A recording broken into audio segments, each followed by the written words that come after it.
भन्ने टपिक चाहिँ पढ्न गइरहेका छौँ।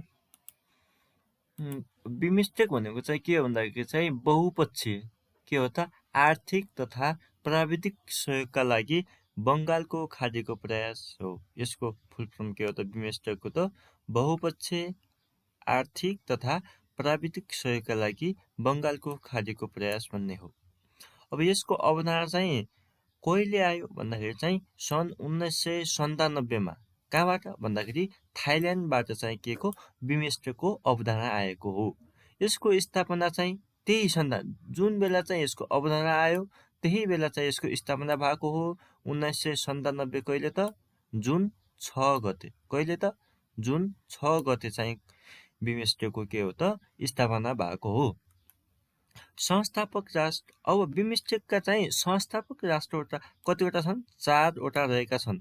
अब यसलाई चाहिँ हामीले कसरी सम्झिने भन्दाखेरि बिस्ट भनेर चाहिँ सम्झिने। बीबाट चाहिँ के त बङ्गलादेश आयो के त बीबाट चाहिँ बङ्गलादेश आयो, आईबाट चाहिँ इन्डिया आयो र यसबाट चाहिँ के आयो त श्रीलङ्का आयो र टीबाट चाहिँ के आयो त थाइल्यान्ड भनेर हामी भन्न सक्छौँ। यसरी चाहिँ बिमस्टेकका संस्थापक राष्ट्रलाई चाहिँ सम्झिने। कहिले यसको अवधारणा कहिले 1997 आयो, स्थापना कहिले भयो 1997 जुन 6 मा र यसका संस्थापक राष्ट्र कतिवटा छन् 4वटा छन् भनेर सम्झिने।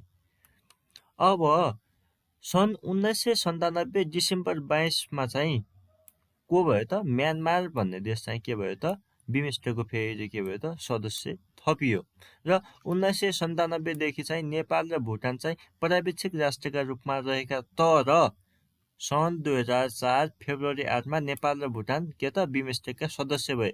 तब मात्र बिमस्टेकले के पायो त पूर्णता पायो जब नेपाल चाहिँ 2004 फेब्रुअरी 8 कहिले 2004 फेब्रुअरी 8 मा चाहिँ नेपाल र भुटान चाहिँ के भयो त बिमस्टेकका सदस्य भए। एकदम भेरी इम्पोर्टेन्ट हो यहाँनिर। कहिले 2004 फेब्रुअरी 8 मा। हाल सदस्य राष्ट्र बिमस्टेकका कतिवटा छन् त भन्दाखेरि 7वटा रहेका छन्, जुन चाहिँ बिस्ट भनेर चाहिँ हामीले माथि संस्थापक राष्ट्र पढ्यौँ। र अब चाहिँ त्यसपछि को भयो म्यानमार भयो डिसेम्बर 22 मा। त्यसपछि 2004 फेब्रुअरी 8 मा को भए भुटान र नेपाल भयो। यसलाई चाहिँ यसरी सम्झिन सक्छौँ।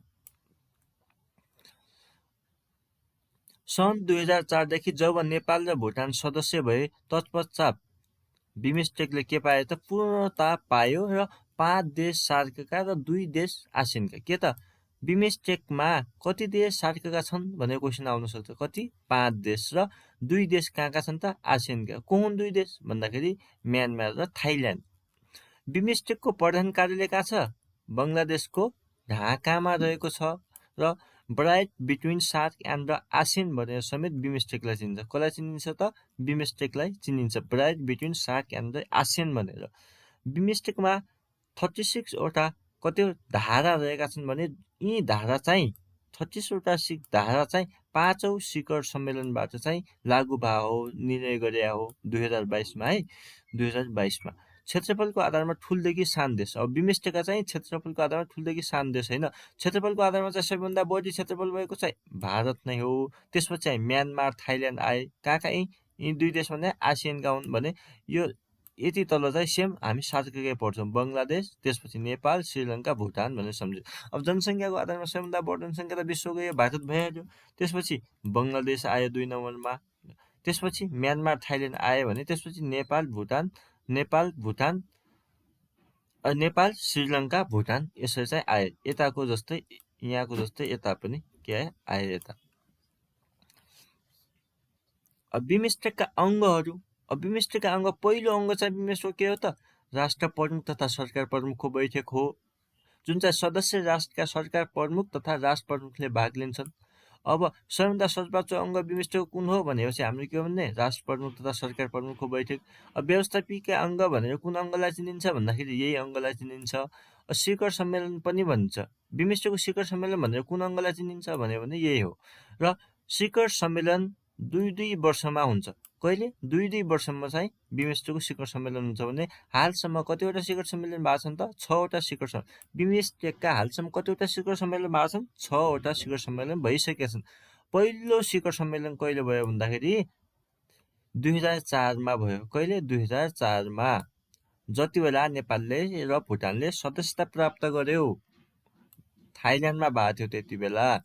दोस्रो चाहिँ कहाँ भयो? भारतमा भयो। कहिले? 2008, ठ्याक्क 4को डिफ्रेन्स। तेस्रो चाहिँ कहाँ भयो भन्दाखेरि म्यानमारमा भयो 2014 र चौथो चाहिँ कहाँ भयो? 2018 नेपालमा भयो। यो एकदम इम्पोर्टेन्ट हो। पाँचौँ चाहिँ श्रीलङ्कामा भयो 2022 भने छैटौँ चाहिँ हाम्रो कहाँ भएको थियो? 2025 थाइल्यान्डमा भएको थियो 2025 अप्रिल 14 कहिले?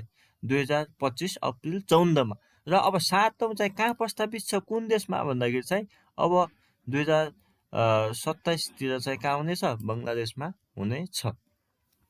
नेपालका तर्फबाट भाग लिने व्यक्ति, अब पहिलो भाग लिने व्यक्ति चाहिँ पहिलो शिखर सम्मेलनमा चाहिँ शेरबहादुर देउवाले लियो भने दोस्रोमा चाहिँ 2008 चाहिँ पुष्पकमल दाहालले लियो भने 2014 चाहिँ कसले लियो? सुशील कोइरालाले तेस्रोमा, र चौथोमा चाहिँ खड्के ओलीले लियो 2018 र शेरबहादुर देउवाल फेरि 2022 लियो भने केपी ओलीले फेरि 2025 अप्रिल 4 चाहिँ भाग लिएका थिए। पहिलो शिखर सम्मेलन र पाँचौं शिखर सम्मेलनमा चाहिँ कसले लियो? देउवाले लियो भने चौथो र छैटौँमा चाहिँ कसले लियो? केपी ओलीले लियो भने र 2मा चाहिँ पुष्पकमल दाहाल र 3मा चाहिँ सुशील कोइरालाले भाग लिएका थिए। छैटौं शिखर सम्मेलन, यो चाहिँ छैटौं शिखर सम्मेलन चाहिँ को नारा चाहिँ के थियो भन्दा यो 2025 चाहिँ बिमस्टेक समृद्धि लचिलोपन र खुला भन्ने थियो। 6 बुद्धे घोषणापत्र जारी गरेका थियो। यसमा चाहिँ थाइल्यान्ड र बैङ्ककमा सम्पन्न भएको थियो भने 2025 अप्रिल 4 कहिले? 2025 अप्रिल 4 अब विदेशी मन्त्रीहरूको बैठक, सदस्य राष्ट्रका विदेश मन्त्रीले के यसमा भाग लिन्छ भने बिमस्टेक कार्यकारी अङ्ग भनेर कुन अङ्गलाई चिनिन्छ भन्यो भने चाहिँ विदेश मन्त्रीहरूको बैठक भनेर भन्ने। वर्षमा एक पटक यो चाहिँ के छ? बैठक बस्छ। अब सचिवालय,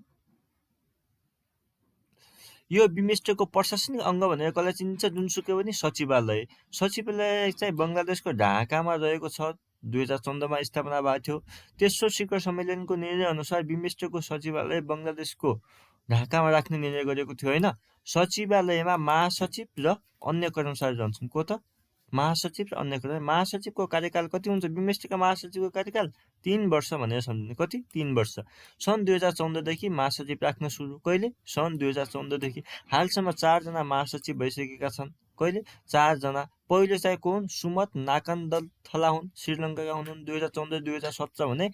दोस्रो चाहिँ कहाँबाट भए? शहीदुल इस्लाम हुन्, बङ्गलादेशका 2017 देखि 2020 सम्म। र तेस्रो चाहिँ तेन्जिङ ल्याकफिल हुन्, उन चाहिँ भुटानका हुन् 2020 देखि 2023। र चौथौं हालका महासचिव को हुन् भन्दाखेरि बिमस्टेकका इन्द्रमणि पाण्डे, जुन चाहिँ कहाँका हुन्? भारतका हुन्। 2023 देखि हालसम्म चाहिँ उनी महासचिव पदको कार्यकालमा रहेका छन्। को हुन् त? इन्द्रमणि पाण्डे हालका। त्यसैगरी अब बिमस्टेकका सहयोग क्षेत्र, अब बिमस्टेकका सहयोग क्षेत्र भन्दाखेरि 14वटा शिखर सम्मेलन रहँदै आएकोमा सन् 2018 को 14औं शिखर सम्मेलनमा चाहिँ होइन, 2018 चाहिँ नेपालमा चाहिँ सम्पन्न चौथो, कहिले? 2018 चाहिँ नेपालमा सम्पन्न चौथो शिखर सम्मेलनले blue economy and mountain economy थप गरी 16वटा पुर्याएको थियो। 14बाट कति पुर्यायो? 16 पुर्यायो। तर सन् 2022 को श्रीलङ्कामा सम्पन्न 5औं शिखर सम्मेलनले चाहिँ हाल 7वटा सहयोग क्षेत्र मात्र, एक देशमा एउटा सहयोग क्षेत्र मात्र कायम राखेको छ। अब व्यापार, लगानी तथा विकास भन्ने बित्तिकै अब यो सबैभन्दा यो बङ्गालको खाडी छ। खाडी त्यहाँ व्यापार तथा लगानी हुने भयो कि त्यहाँबाट बङ्गालको खाडीबाट। भनेपछि व्यापार, लगानी तथा विकास भनेपछि कहाँ भने? बङ्गलादेश भनेर सम्झिने।